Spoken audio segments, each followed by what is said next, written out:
Ibu Anis Alfian Fitriani MPD dan kami sayani serta kami banggakan teman-teman sekalian. Puji syukur kami panjatkan atas kehadiran Tuhan karena berkatnya kami bisa berkumpul pada pagi hari ini. Kami dari kelompok 2 ingin memaparkan materi tentang makhluk hidup, ciri-ciri, pengertian, serta manfaat.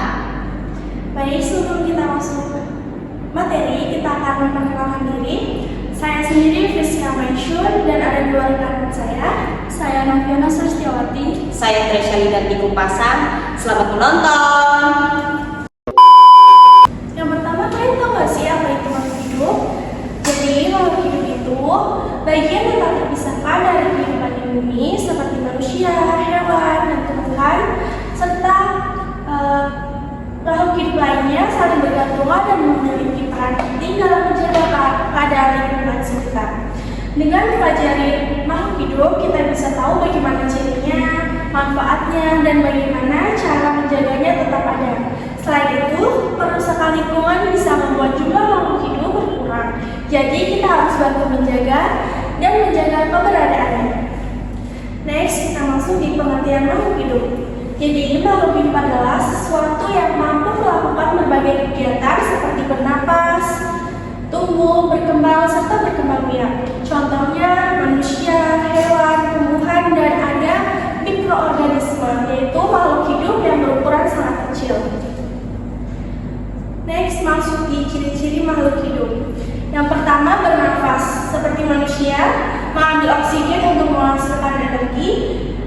Yang kedua, membutuhkan makanan, yaitu memperoleh energi untuk tumbuh dan bertahan hidup. Yang ketiga, bergerak, mampu melakukan pergerakan. Yang keempat, tumbuh dan berkembang biak, mengalami perubahan ukuran dan kemampuan. Yang kelima, berkembang biak, menghasilkan keturunan.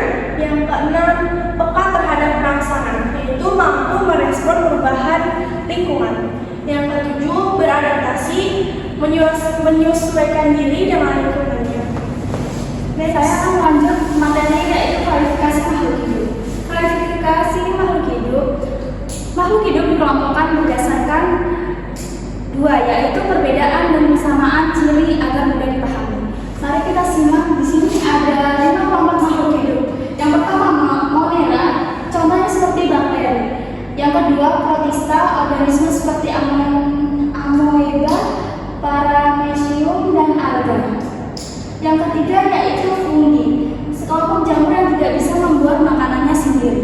Contohnya seperti jamur tiram dan jamur roti. Plantae, kelompok tumbuhan yang dapat membuat makanan melalui fotosintesis. Contohnya seperti mangga dan bunga matahari. Animalia, kelompok hewan yang memperoleh makanannya dari organisme lain.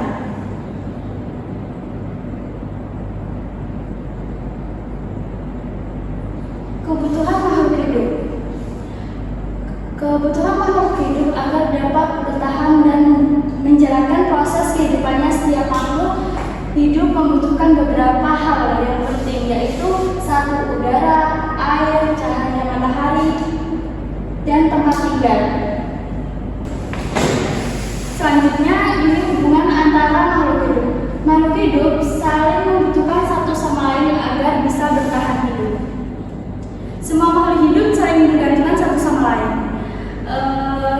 Kita bisa lihat contoh pada gambar di sini. Matahari memberi energi cahaya dan panas agar bisa dapat melakukan fotosintesis. Nah, yang kedua, tumbuhan menjadi makanan ulat dan kemudian dimakan oleh burung pada gambar ini. Dan selanjutnya, tumbuhan kotoran burung menjadi zat gizi yang menyuburkan tanah sehingga tumbuhan tersebut dapat bertumbuh segar kembali. Nah, dari siklus ini semua berarti keseluruhan proses ini membentuk siklus yang saling bergantung satu sama lain. Upaya melestarikan makhluk hidup. Pelestarian makhluk hidup dapat dilakukan dengan cara menjaga lingkungan tetap bersih, merawat dan menanam tumbuhan, menghindari kegiatan yang merusak alam seperti perburuan liar, menjaga keberadaan hewan dan tumbuhan yang hampir punah, mengurangi pencemaran serta memanfaatkan sumber daya dengan bertanggung jawab agar kehidupan tetap seimbang. Lihat di gambar, ada orang yang menanam pohon, ada juga yang membersihkan sungai, ada juga yang menjaga hewan yang hampir lama udah punah. Oke, lanjut. Manfaat makhluk hidup. Makhluk hidup memiliki berbagai manfaat yang penting bagi kehidupan, di antaranya menjadi sumber makanan yang bagi manusia dan makhluk hidup lainnya, membantu menghasilkan oksigen yang dibutuhkan untuk bernafas, dimanfaatkan sebagai bahan dasar pembuatan obat, berperan dalam menjaga keseimbangan ekosistem, menyediakan bahan untuk kebutuhan pakaian dan tempat tinggal, membantu perkembangan bidang pertanian, peternakan, dan penelitian. Next. Kebutuhan makhluk hidup. Kebutuhan makhluk hidup, semua makhluk hidup membutuhkan makanan, air, udara, cahaya matahari, tempat hidup atau habitat. Lihat di gambar ini, kebutuhan makhluk hidup. Udara diperlukan bernapas oleh manusia, hewan, dan tumbuhan. Cahaya matahari sumber energi utama bagi makhluk hidup. Air diperlukan untuk minum, memasak, mandi, serta berproses kehidupan lainnya. Tempat tinggal untuk berlindung dan beristirahat agar aman dan nyaman. Suhu yang sesuai, setiap makhluk hidup membutuhkan suhu yang sesuai agar dapat hidup dengan baik. Makanan, sumber energi untuk beraktivitas, tumbuh, dan berkembang. Jadi kesimpulannya, manusia, hewan, dan tumbuhan termasuk makhluk hidup yang memiliki ciri seperti bernapas, tumbuh, berkembang biak, dan membutuhkan makanan untuk bertahan hidup.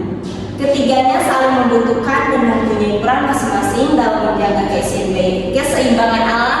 Karena itu, kita harus menjaga dan melestarikan semua makhluk hidup agar lingkungan tetap terjaga dalam kehidupan dapat terus berlangsung dengan baik.